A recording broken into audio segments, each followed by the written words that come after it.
Quero te convidar a abrir a sua Bíblia na carta do apóstolo Paulo aos Filipenses, no capítulo 3. Quero ler com os irmãos a partir do versículo de número 7. Carta do apóstolo Paulo aos Filipenses, no capítulo 3.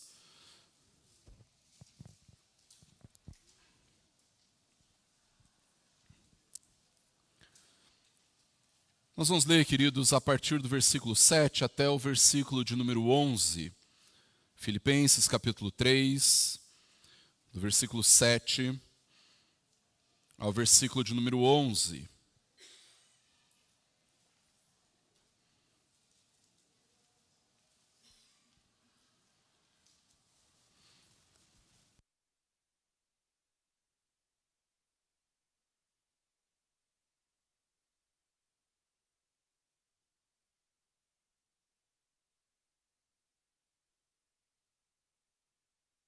A palavra do Senhor, queridos, em Filipenses, capítulo 3, do versículo 7 ao versículo 11, nos diz assim: Mas o que para mim era lucro, isto considerei perda por causa de Cristo.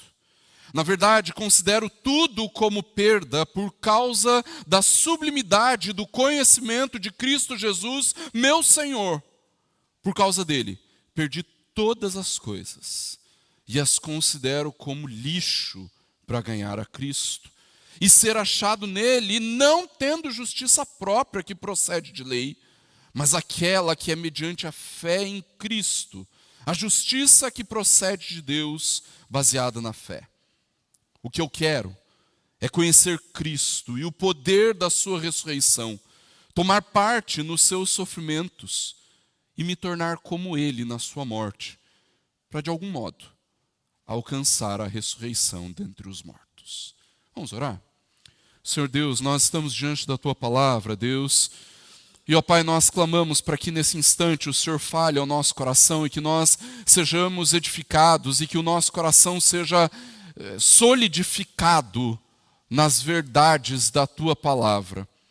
Opera, Deus, com graça em nós e que o tempo todo, Deus, nós sejamos impactados por quem o Senhor é e pela revelação de Cristo nas nossas vidas. Opera, Deus, pela Tua graça e pelo Teu poder, e que o Senhor, na Tua bondade, fale conosco, para que saiamos daqui transformados. Opera, Deus, é o que nós te pedimos em nome e para a glória do Senhor Jesus. Amém. O que é, de fato, a coisa mais importante da sua vida?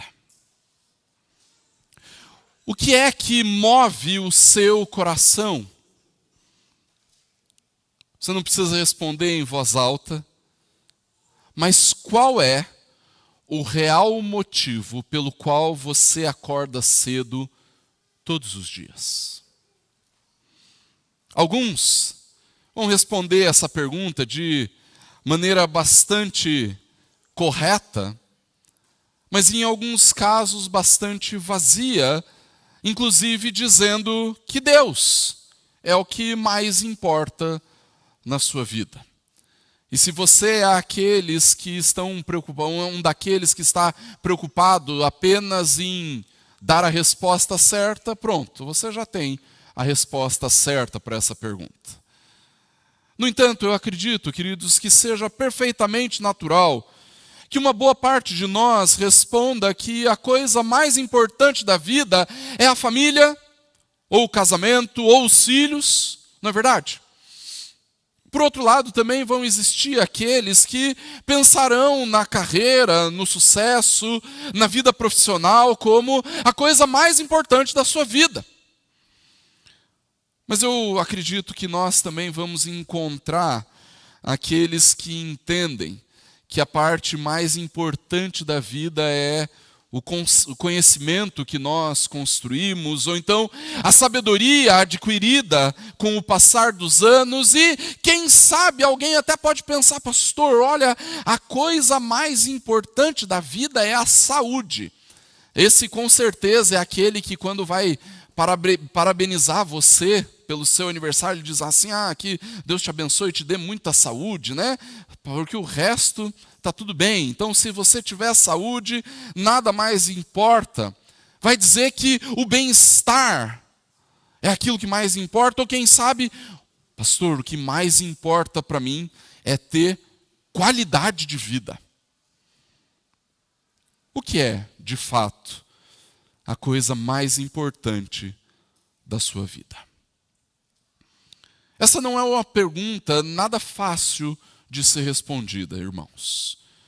E mesmo que você consiga dar a resposta certa, será que você honestamente tem vivido como se Deus fosse a realidade mais importante da sua vida? Será que quando você olha para a forma como você tem vivido, o Senhor tem sido o seu maior tesouro? Será que quando você acorda pela manhã, você acorda pensando no Senhor? Pensando naquele que tem um valor inestimável para você? E eu não estou falando daquela oração matinal que alguns mantêm o costume. Pastor, olha, a primeira coisa que eu faço é uma oração. Antes de tirar o pé da cama, eu falo com o Senhor. Mas e mais do que essa oração, a minha pergunta para você é: o que é que te faz tirar o pé da cama? A sua família? O seu trabalho?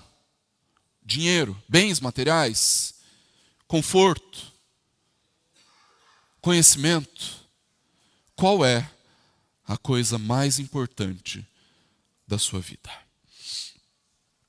A mensagem do capítulo 3 de Filipenses, queridos, em especial a partir do versículo 7 ao versículo 11, apresenta para nós uma realidade do Evangelho que nós nem sempre gostamos de admitir ou de lembrar, irmãos.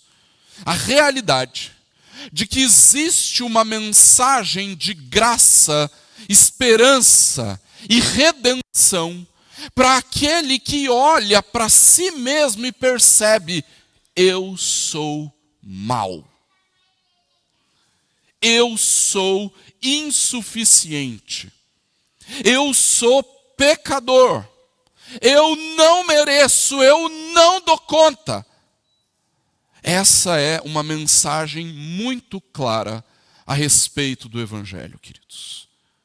Por outro lado, a mesma realidade do Evangelho apresenta também uma mensagem de condenação, de repreensão contra aqueles que olham para si mesmos e dizem: eu sou bom, eu consigo, eu construo todas as coisas na minha vida muito bem.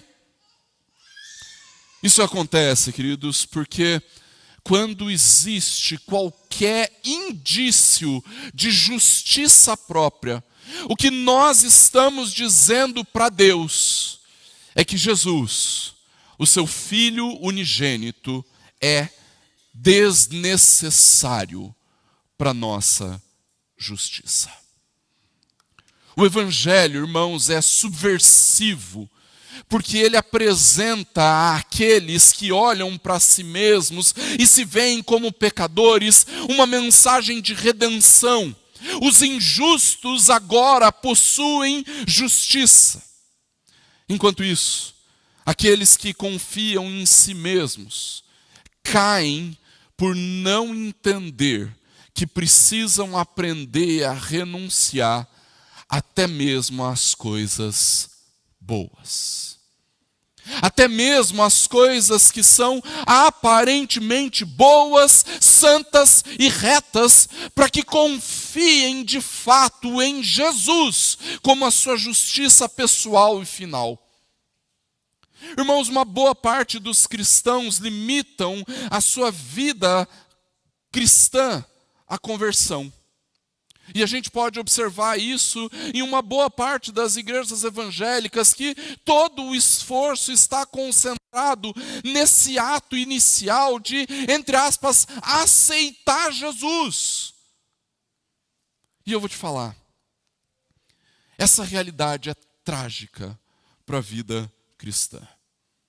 E eu digo isso, irmãos, porque uma boa parte dos cristãos dos nossos dias acha que o benefício que tem em Cristo é simplesmente escapar da condenação do inferno. É inegável, irmãos, que escapar desse estado de miséria total, uma eternidade em condenação, castigo, sofrimento, dor, choro e ranger de dentes, é um grande benefício. Você concorda comigo? Eu não quero ir para lá. Eu acho que você também não. No entanto, queridos, escapar do inferno não é o verdadeiro objetivo da nossa salvação. Nós somos salvos, irmãos, para conhecermos a Cristo.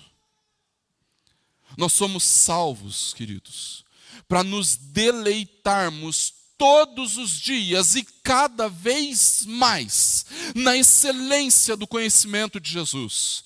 Nós somos salvos, irmãos, para ficarmos todos os dias e cada vez mais maravilhados com a sua beleza e justiça e amor e doçura e cuidado. Nós somos salvos para ficarmos todos os dias e cada vez mais deslumbrados com a vida que flui dele. O objetivo da nossa fé, irmãos, não é a conversão. A conversão é a forma de nos achegarmos a Cristo, o nosso maior tesouro. E no texto que nós acabamos de ler, queridos, o apóstolo Paulo nos dá bons motivos pelos quais nós devemos crescer no conhecimento de Cristo. E nessa noite, eu quero meditar com os irmãos a respeito destes bons motivos. Em primeiro lugar, queridos, o primeiro bom motivo pelo qual o apóstolo Paulo nos diz que nós devemos conhecer a Cristo, irmãos, é porque todo benefício no passado são perdas no presente. O primeiro motivo pelo qual nós devemos conhecer a Cristo, irmãos, é o fato de que tudo aquilo que nós consideramos benefícios antes de Cristo são, na verdade, perdas a partir do momento em que nós conhecemos a Cristo. A partir do momento em que nós ganhamos Jesus, então todo o resto deveria ser considerado como prejuízo para nós. Olha o que o apóstolo Paulo nos diz no versículo de número 7. O que para mim era lucro, isto considerei perda por causa de Cristo. O trecho que nós lemos, queridos, faz parte de um contexto maior, em que o apóstolo Paulo exorta os irmãos da igreja de Filipos a permanecerem firmes no evangelho e não se dobrarem diante dos erros e dos enganos que alguns tentavam trazer para a vida da sua igreja. Um desses erros, queridos, era o legalismo. Para esses falsos mestres judeus que ensinavam este engano, irmãos, tudo o que nós deveríamos fazer para termos uma vida mais espiritual era cumprir os preceitos judaicos. Guardar o sábado, praticar a circuncisão, observar a dieta do Antigo Testamento e tudo mais que as interpretações que eles tinham da lei ordenavam. Mas a resposta de Paulo, queridos, é diferente. Ele diz: olha, se isso fosse verdade, eu seria o homem mais espiritual do mundo. Eu sou judeu, fui circuncidado no 8º dia, sou da linhagem de Israel, da tribo de Benjamim, hebreu de hebreus, fariseu, irrepreensível quanto à justiça que existe na lei. Mas eu considero tudo isso como perda por causa de Cristo. E preste bem atenção nessas coisas que o apóstolo Paulo considerou como perda. Por acaso estas coisas são moralmente ruins? Essas coisas são coisas sujas? São coisas indecentes? Essas coisas que o apóstolo Paulo considera como perda são coisas ruins? É evidente que não. O que Paulo está nos dizendo, queridos, é mais ou menos isso. Se alguém nasceu numa família religiosa, esse alguém sou eu. Se existe alguém que conhece a lei de Deus, esse alguém sou eu. Se existe alguém que se esforça para obedecer a lei de Deus, esse alguém sou eu. E sejamos honestos, queridos. Nenhum de nós poderia dizer essas afirmações como Paulo faz, porque de fato nenhum de nós conhece a lei de Deus e se esforça para obedecer a lei tanto quanto Paulo fazia. Mas veja o que ele fala a respeito disso tudo. O que era lucro para mim, agora, por causa de Cristo, é perda. Em outras palavras, queridos, Paulo está nos dizendo que qualquer, entre aspas, ganho que você pensava ter proveniente do seu contexto familiar, do seu contexto religioso ou das suas realizações pessoais é algo meramente teórico diante de Deus, porque na realidade o que importa não são as honrarias que você recebe ou que você recebeu, mas o que importa é um verdadeiro relacionamento com Cristo no presente.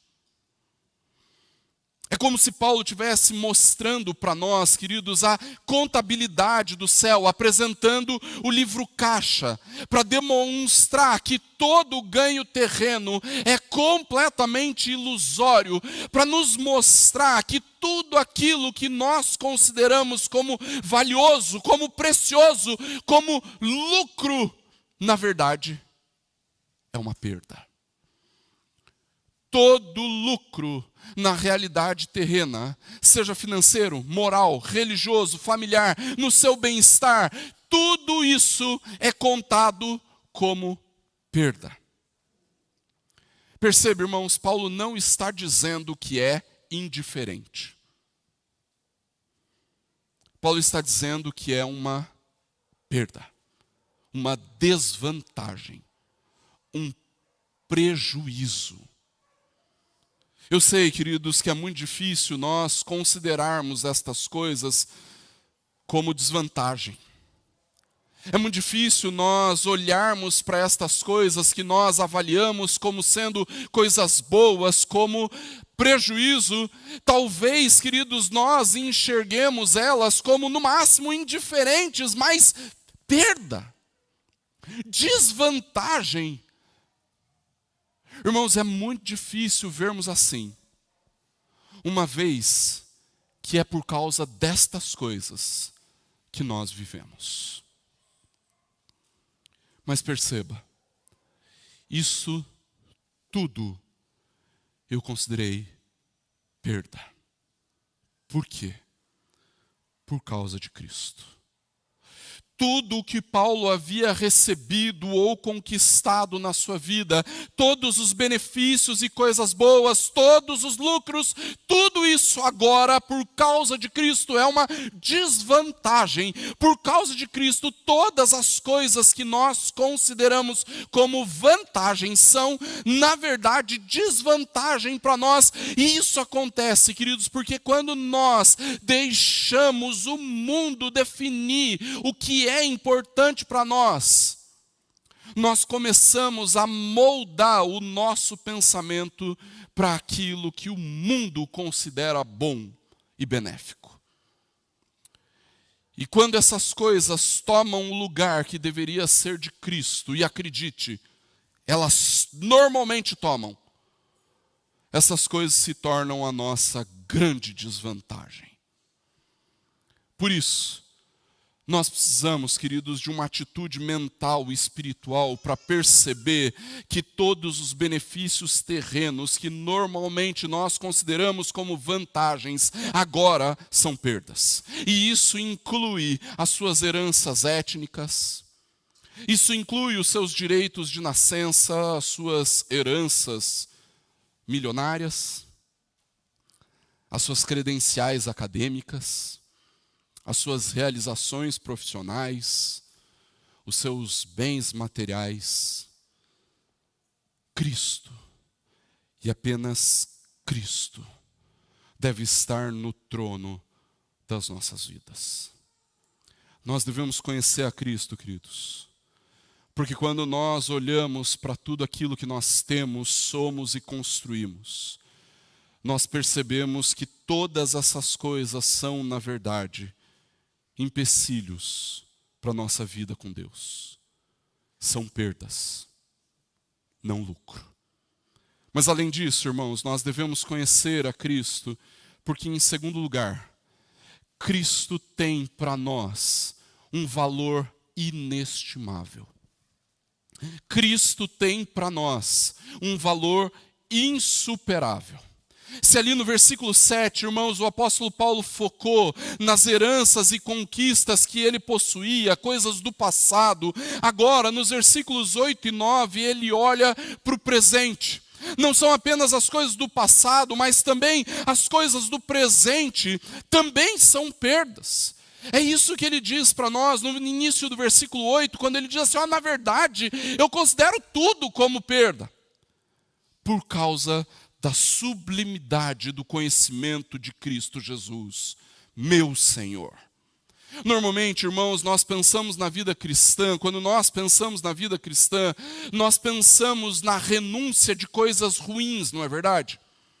Nós renunciamos os ídolos, o pecado, a imoralidade, os vícios por causa de Cristo, e isso não deixa de ser verdade, irmãos. Estar com Jesus implica na renúncia das coisas que são contrárias à vida com Jesus. No entanto, queridos, veja que Paulo considera tudo como perda.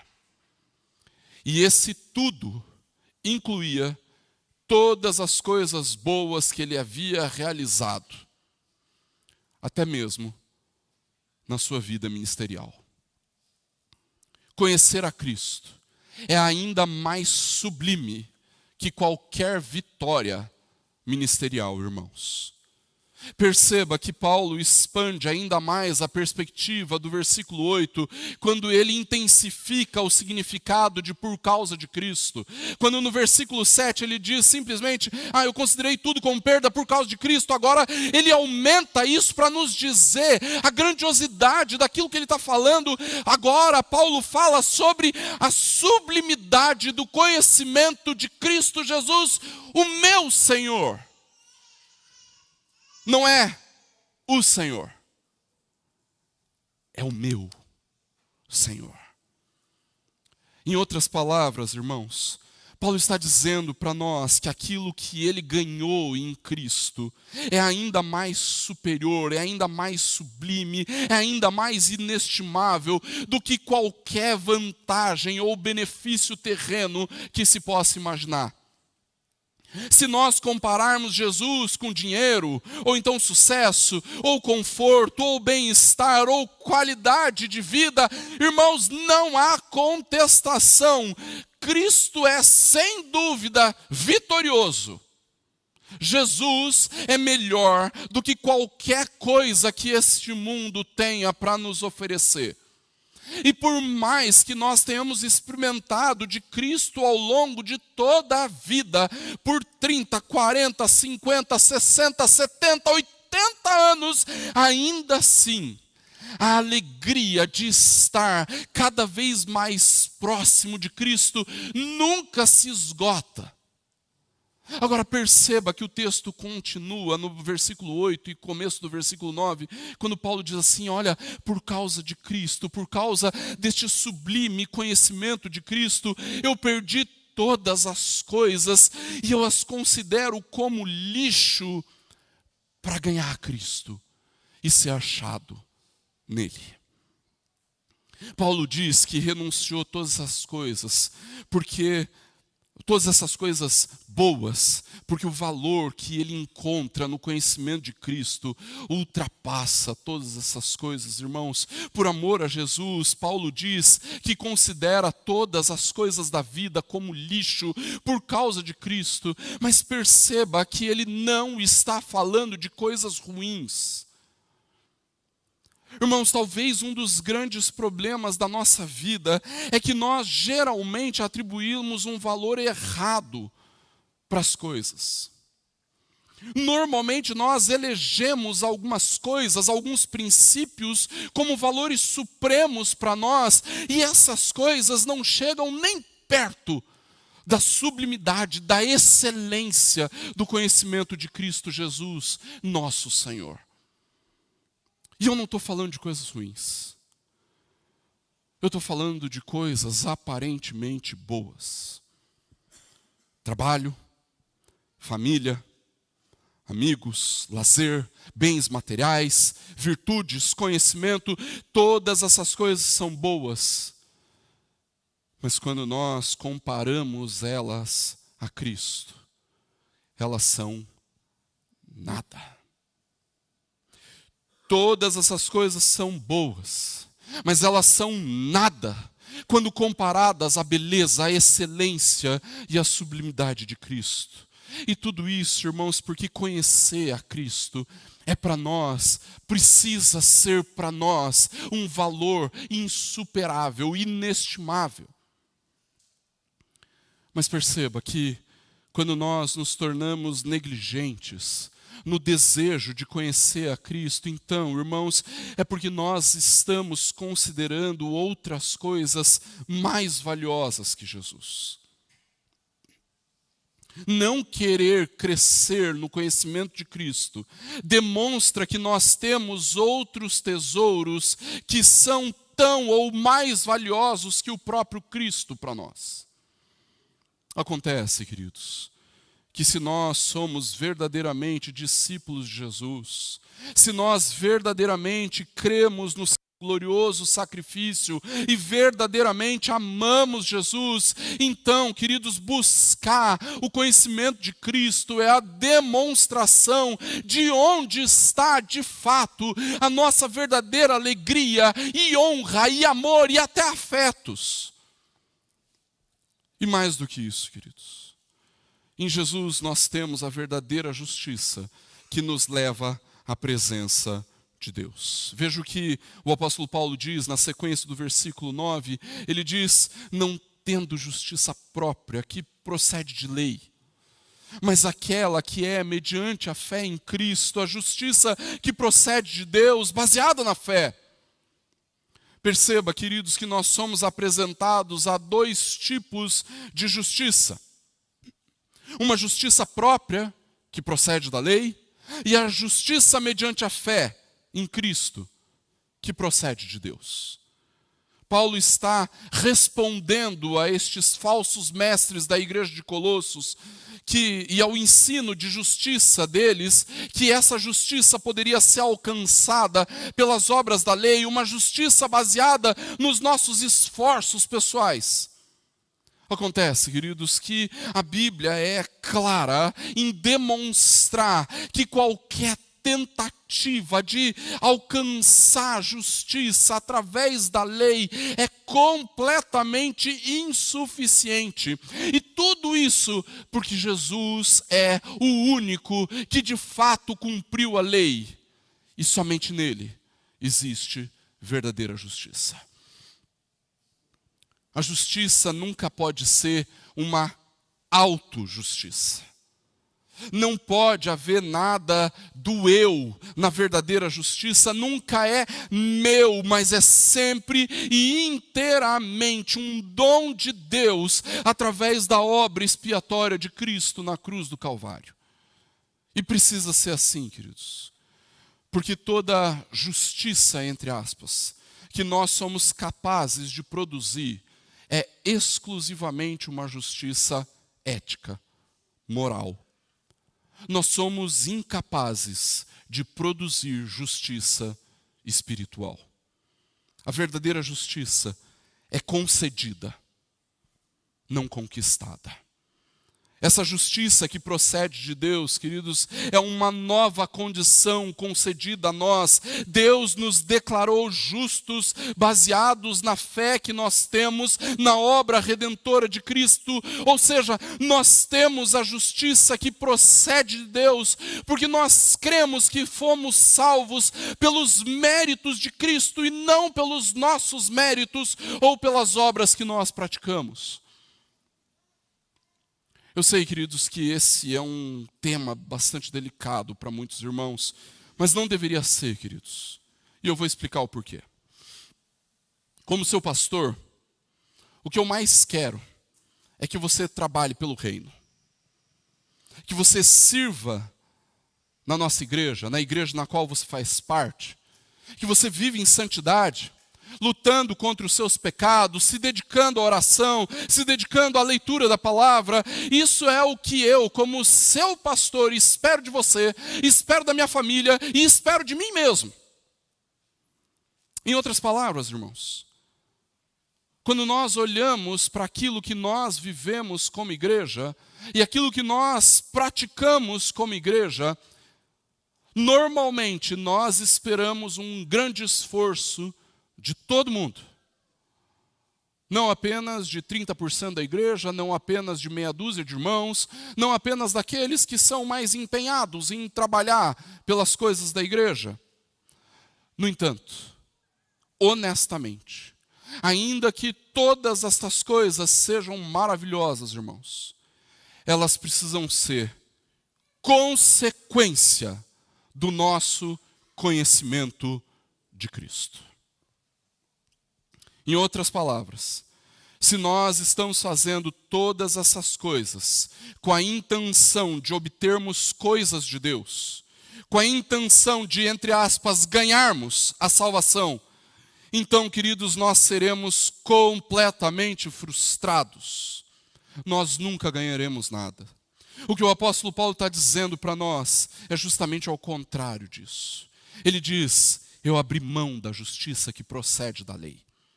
Eu abri mão das minhas tentativas inúteis e frustradas de ser tão bom, de ser tão justo, de ser tão religioso, para que a minha única justiça fosse crer em Cristo. No fundo, queridos, o que está em jogo aqui é quem é o seu justificador diante de Deus. Você mesmo? Com a sua suposta retidão, com a sua religiosidade extraordinária, com as suas maravilhosas boas obras, ou Jesus, o Filho de Deus encarnado, verdadeiramente justo e reto e bom e perfeito e grande em poder, baseado em quem você se apresenta diante de Deus todos os dias? Baseado na sua própria justiça? Ou baseado na justiça de Cristo? A fé em Cristo, queridos, nos concede a justiça que procede de Deus. E por isso, Cristo tem um valor inestimável para nós, irmãos. Mas não é só isso. Nós devemos viver e nos deleitarmos no conhecimento de Cristo, porque, em terceiro lugar, conhecer a Cristo é o único objetivo da nossa existência. Conhecer a Cristo é o motivo pelo qual nós existimos, irmãos. Normalmente, queridos, quando nós falamos de conhecer, nós achamos que se trata de um tipo de exercício racional que pode ser obtido através de muito estudo.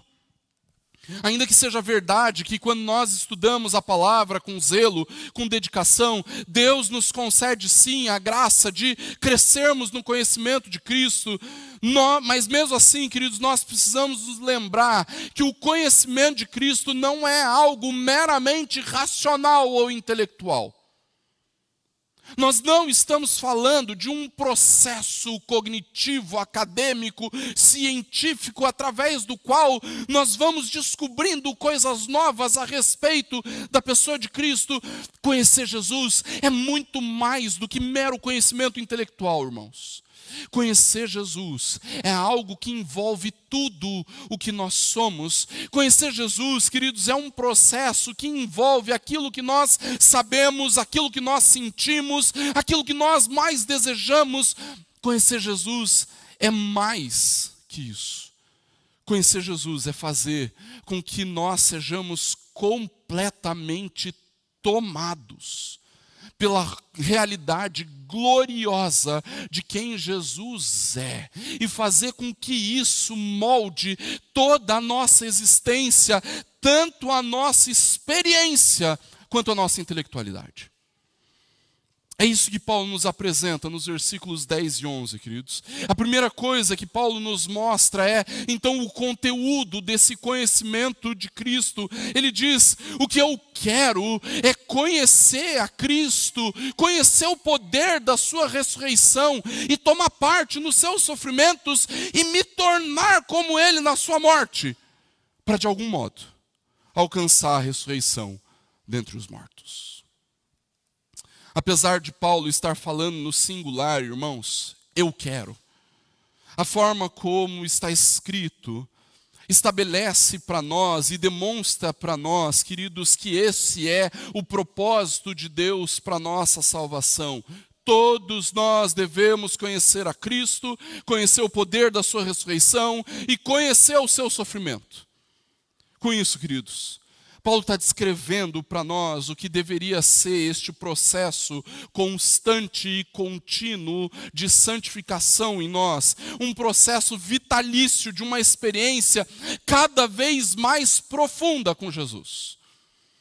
E isso porque é evidente que nós nunca esgotaremos a riqueza do relacionamento pessoal que temos com Jesus, queridos. O nosso problema, irmãos, é que nós nos esforçamos para um zilhão de coisas, mas não nos esforçamos para crescermos no nosso relacionamento com Jesus. E sejamos honestos, queridos, é bastante comum nós nos esforçarmos até pelas coisas da igreja. E muitas vezes, nos esforçarmos pelas coisas da igreja, nem sempre está relacionado com um crescer em intimidade com o Senhor. É evidente que a vida cristã envolve muito esforço, irmãos. Mas é um esforço único. É um esforço contínuo de conhecer a Cristo com uma profundidade cada vez maior. Mas não somente na sua realidade etérea, ou filosófica, ou teórica. Conhecer a Cristo na experimentação do dia a dia. Não apenas sentado na cadeira de uma universidade, mas num relacionamento pessoal com Ele. Porque é assim, e só assim, que nós conhecemos o poder da ressurreição e tomamos parte nos seus sofrimentos. O poder da ressurreição nesse texto, queridos, é a referência que Paulo faz ao poder de Deus que nos concede uma nova vida agora, ressuscitados na nossa conversão e que no futuro nos fará viver a vida eterna com Deus. Esse poder, irmãos, é o que está em ação contínua na vida cristã, nos capacitando para nós vivermos de maneira vitoriosa pelo Espírito.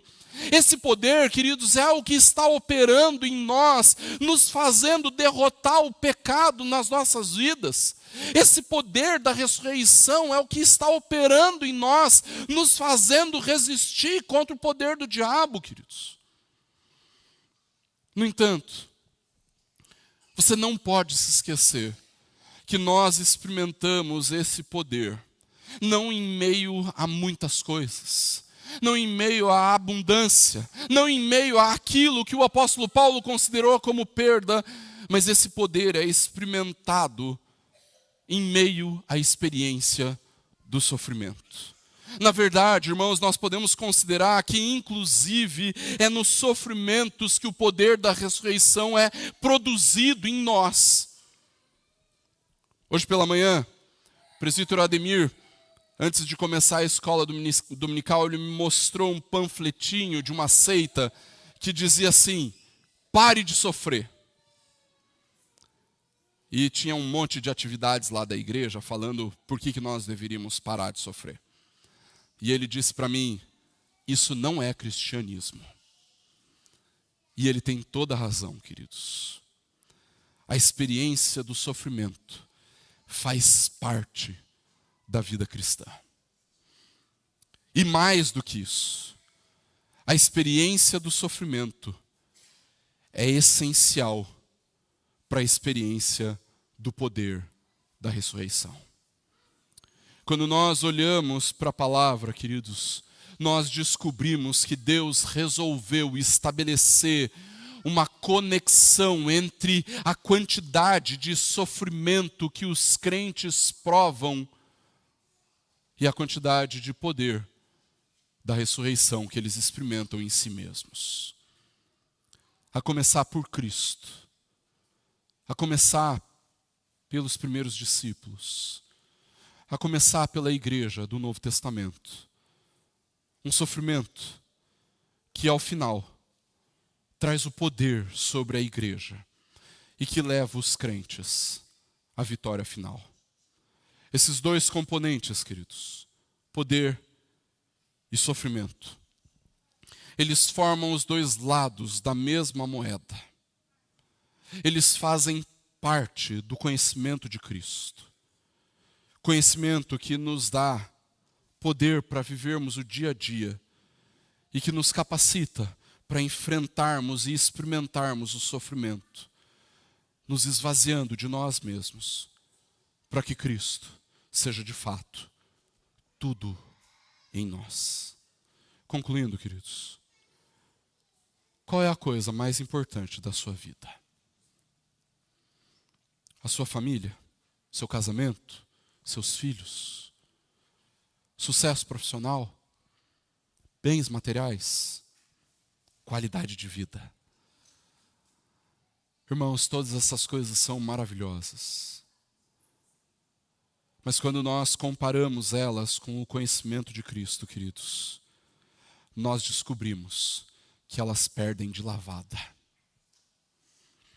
Jesus é o mais importante da vida. Ele é mais importante do que tudo o que nós somos, do que tudo o que temos, do que tudo o que nós construímos. Jesus tem um valor inestimável e sublime para nós, irmãos. E por isso, conhecer a Cristo deveria ser o único objetivo da sua vida. O objetivo ao qual todos os seus outros projetos de vida estão subordinados. Jesus deveria ser o tesouro diante do qual todos os outros tesouros perdem o brilho. É exatamente por isso, queridos, que nós devemos olhar para tudo o que nós temos como perda, como lixo, quando nós comparamos isso com a sublimidade do conhecimento de Cristo. Porque é o conhecimento de Cristo que, de fato, vai produzir em você uma vida espiritual de deleite em Deus e nas coisas de Deus. E que assim, queridos, o Senhor, o nosso Deus, nos abençoe. Feche seus olhos, abaixe sua cabeça. Nesse momento, queridos, nós nos preparamos para o tempo de ceia. E quando nós participamos da ceia, nós somos chamados a olharmos para Cristo. Jesus é o nosso tesouro estimável, mais estimável. Aquele que nós mais amamos, tudo para nós. E o nosso objetivo de vida é conhecê-lo cada vez mais, todos os dias. Pai, em nome de Jesus, nós clamamos para que, pelo Teu Espírito, o Senhor aplique a Tua palavra em nós. Que isso que nós vimos e ouvimos nesta noite se torne realidade. Não apenas na vida do apóstolo Paulo, mas na vida de todos os crentes. Opera, Deus, com graça. E agora, ó Deus, ao participarmos da ceia, que o Senhor ministre aos nossos corações, para que em todo tempo nós possamos olhar para o Senhor Jesus e percebermos a sublimidade que existe nele, a excelência que existe nele, o valor que existe nele. Age nas nossas vidas. Molda o nosso amor, a nossa alegria, todos os nossos afetos, a sublimidade do conhecimento de Cristo. Opera em nós,